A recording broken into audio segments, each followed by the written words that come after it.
Okay, welcome back, everybody. Happy day 20. Tomorrow is the last day, which makes today a very special one as it's the last transition. It's the last little bit of motion until we hit the end, the goal. And something that I'm very pleased over is to see how many of you have followed through. It is not an easy task to start something and be consistent for 21 days, which can be said quickly, but done is a completely different thing. And I'm very happy to see that it's coming to fruition. It was not only words, now there are actions. And these actions have produced results. Some of these results have been insightful, taught you something. Some of these results have produced resistance, made you feel a little stuck, slow. But you know what they say about slowness is that it makes it smooth. And smooth tends to produce some speed. And some of you may feel not only resistance, but a little bit of confusion as to where's this going? What happens tomorrow when this comes to an end? Well, we start over again, but we start as a new version of ourselves. And what have we integrated over the last 20 days? Well, we've integrated the meaning of emotional fitness. We've integrated the power of the mind and our relationship to it, where we are the observers and our mind is the storyteller. We've integrated how our bodies are the vehicle that not only allow us to interact with our mind and our emotions, but also express ourselves outwardly in a way that is significant. And we've also explored the meaning of our expression. And in the exploration of the meaning of our expression, we have found something that we are not only skilled at, but also interested in. If you think about the word interest when it comes to wealth or finance, it's the added.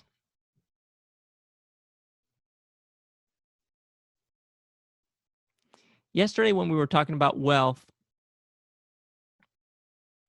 we spoke about it from different perspectives, from knowledge, skills, time, energy, money.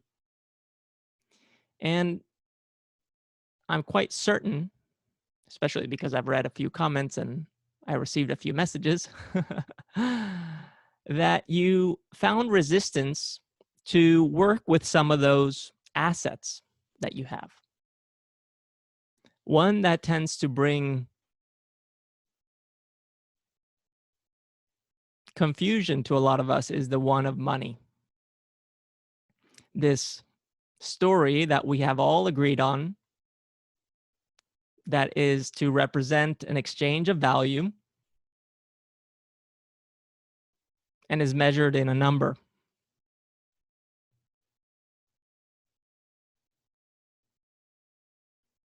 This story, although just that, a story, is a significant one, and it's one that we cannot ignore. It's part of how we currently function. We are changing. This is why we're seeing the rise of cryptocurrencies, where numbers are not enough. But what is interesting about the evolution of finance, economy, the management of our home, our behaviors, is that we're moving from a centralized expression of exchanges to a decentralized expression. What am I talking about here? Well, I want you to imagine the following, and this is not a very complete example, but I want it to evoke a thought process for you and potentially an emotion. Let's imagine that this planet only had one tree, one plant, and that one tree was the only source of oxygen production that we consume. What do you think would happen around that one tree? How would we treat that one tree? What would people do in relationship to that tree? Well, some people would worship it. Some people, out of the fear of potentially losing it, would want to destroy it. Others would fight with each other to get closer to the source. They would build structures so that only a few could get access to the oxygen needed to survive.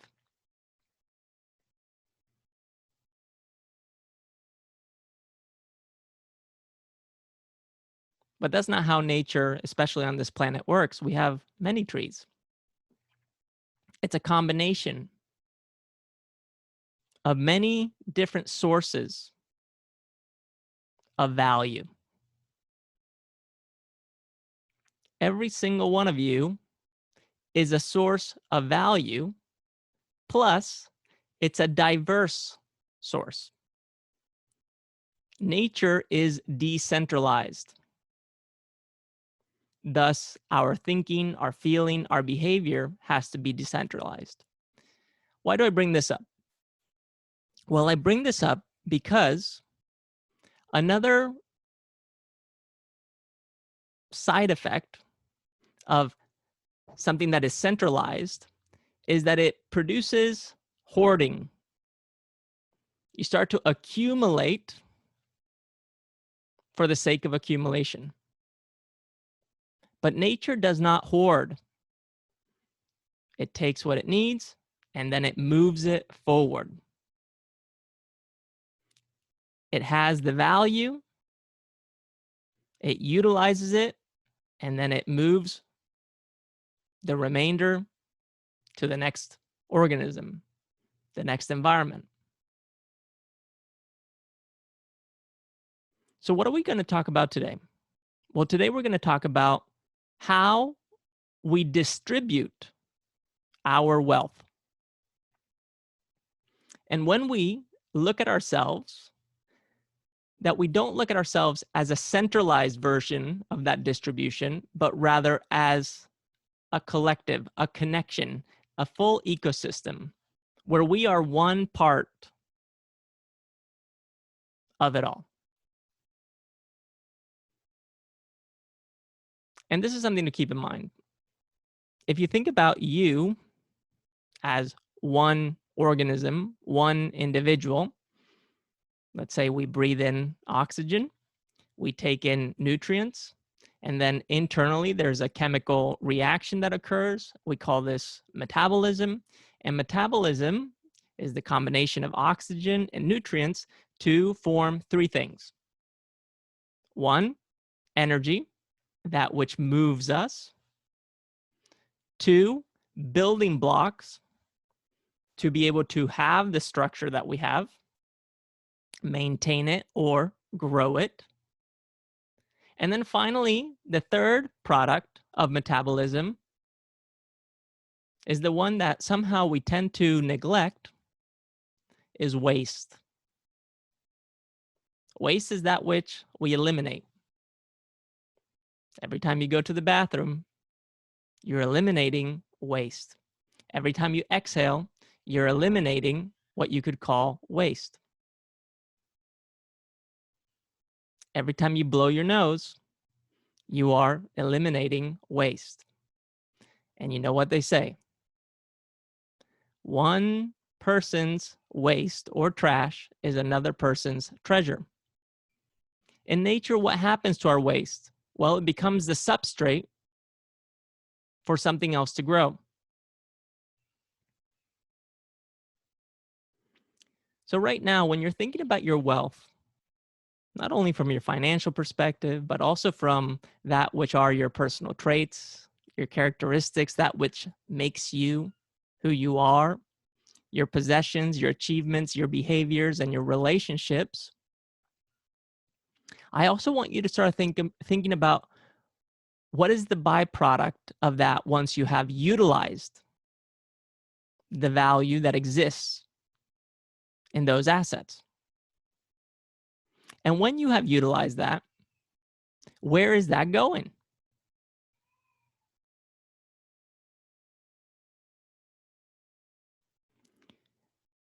A couple of days ago, I was at the gas station, which I don't plan to go to much longer, as I will probably adopt an electric vehicle somewhere.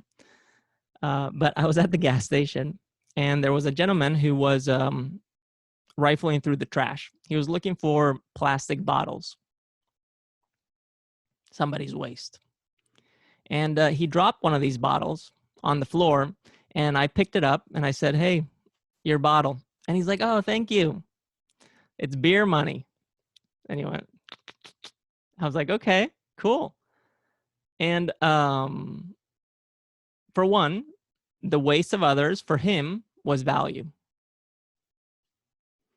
But the other side is that which was of value to him, where was that going to be allocated? Where? Well, it was going to be allocated in buying some alcohol. Why he was buying alcohol with the money that he was making from the recycling bottles is none of my business. I can speculate, I can assume, I can stereotype, but you can make your own judgment. The question here is where we put our attention, we energize, we grow, we increase. Where we put our intention, we transform. This gentleman had his attention on making beer money. He was doing it deliberately, effectively, efficiently, and he had a smile on his face.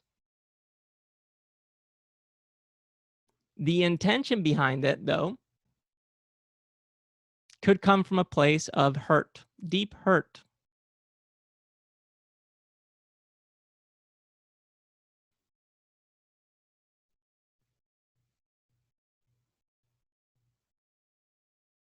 He probably hadn't had a shower in a few weeks. He was missing a few teeth. His clothes were old and dirty and torn. But maybe he was still, at the core, fulfilled. Regardless, he was moving. And his interpretation of wealth looked exactly the way that he was pursuing it.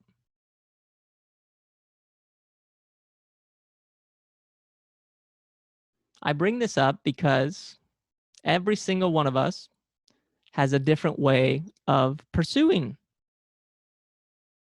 our distribution of wealth, our management of our wealth. And as long as we can start from a place where we can accept and respect the different variations of that distribution, then and only then will we be able to get to a place where we can accept and respect ours.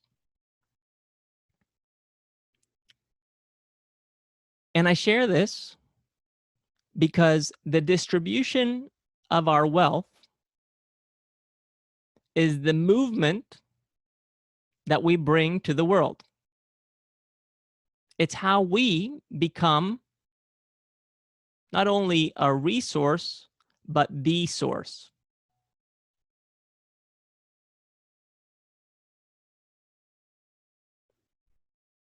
And the intention behind the movement is what we could call motivation.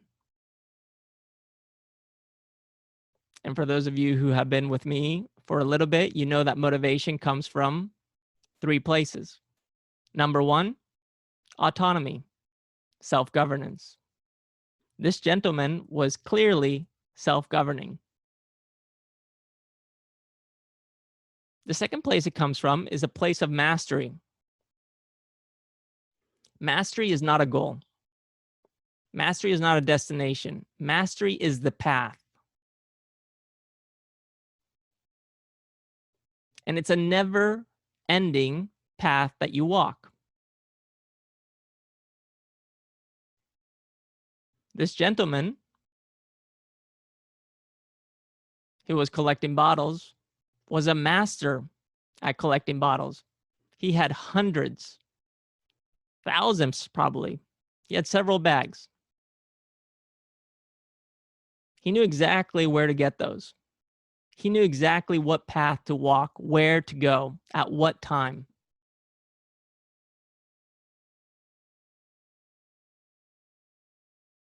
And finally, purpose.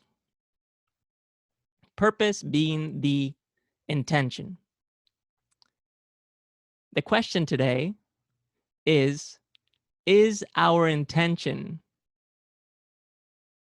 not only positive, but is it something that when expressed reflexively, meaning unconsciously, we are able to look back at in retrospect and truly own and take responsibility for in a way that was deliberate?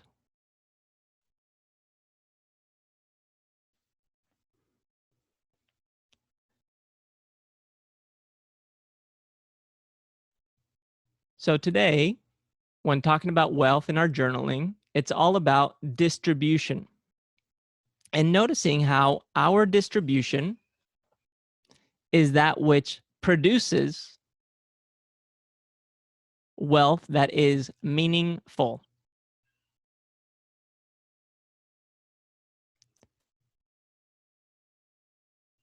All of this that I just shared is to simply paint a little picture of how nature manages wealth, how we participate in wealth, and how there are an infinite number of ways of participating in that distribution, in that motion. And here there is nothing to grasp, only to notice.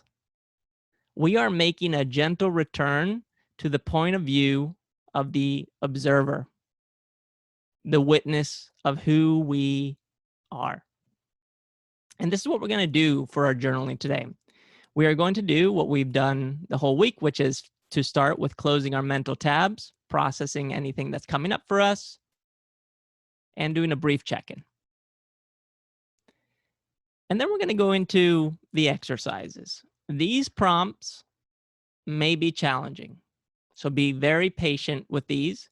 And if it requires you to come back and do a few sittings, then do so.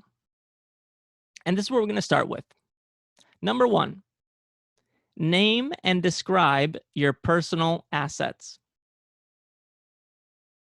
Remember yesterday I said that there are 4 aspects when it comes to our assets and our lifestyle.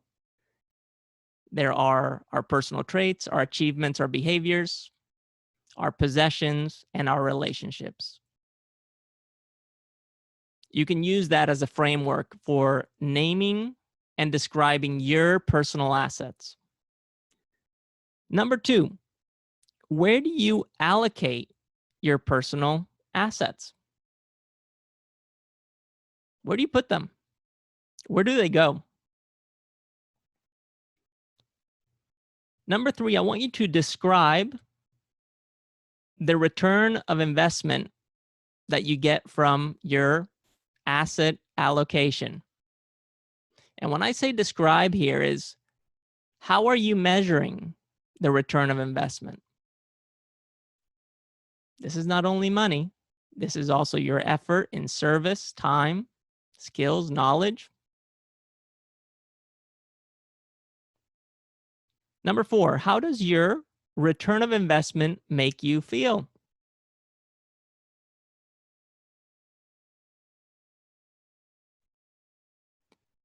Number 5, how does your return of investment serve you?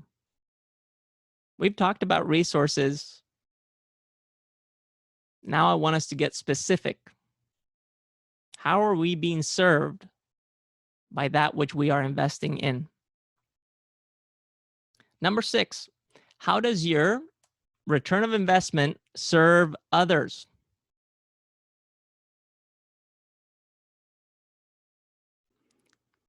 And then finally, number 7, you're going to draw something. You're going to draw yourself in the middle of the page.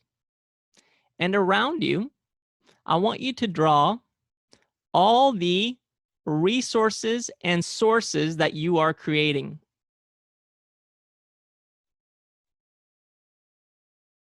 And this could be money, a home, travel, food, serving people in your community, your creativity, whatever is coming up, just draw all of those assets. And I want you to start to connect them with little arrows. I just did a simplified version right here. That's me in the middle, stick figure.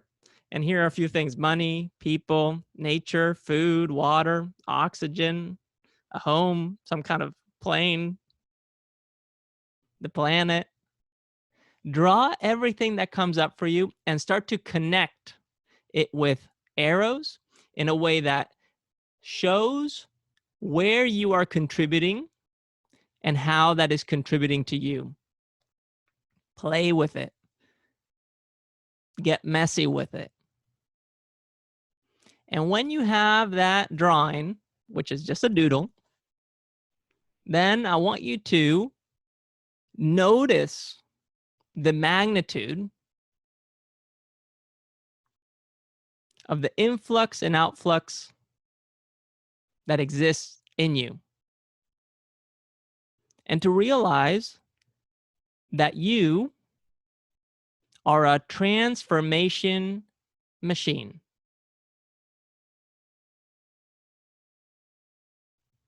You are constantly transforming.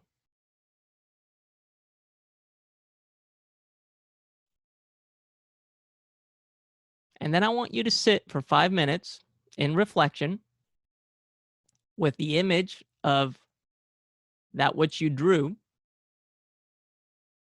And I simply want you to gently,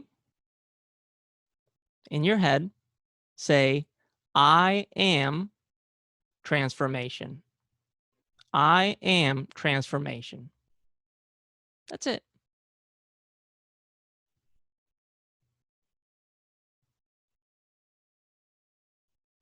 Saying something like I am transformation is what we would call a mantra. A mantra is the release of the mind. And the reason one would have a mantra is because a mantra puts focus onto something. And what does focus do? Well, it accelerates. If you've ever studied hydrodynamics or the properties of movement when it comes to fluids, something that is interesting is that when you have a flow or a volume of a fluid moving through a space that is wide, it moves at a certain speed. If you begin to narrow that space,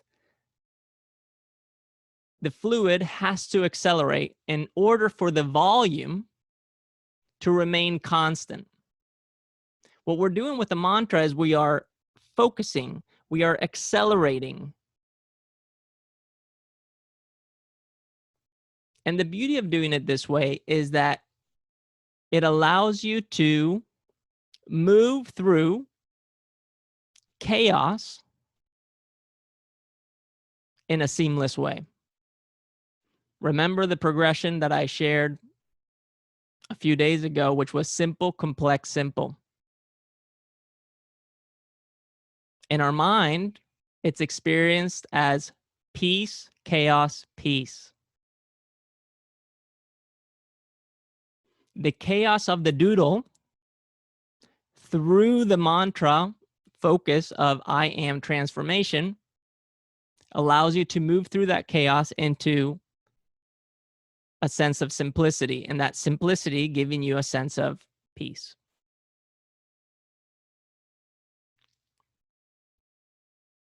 For those of you who are more pragmatic, today it's the day of letting go of practicality and to simply notice that which you move and are moved by in the world in the way that you live in. It's that simple. If anybody has any questions in the chat, let me know. And if not, you know that I'll see you in the group. And if I don't see you in the group, I'm sure I'll see you tomorrow for our closing session of the 21-day guided journaling, which I am thoroughly looking forward to. All right. Much love, everybody. Have a good one.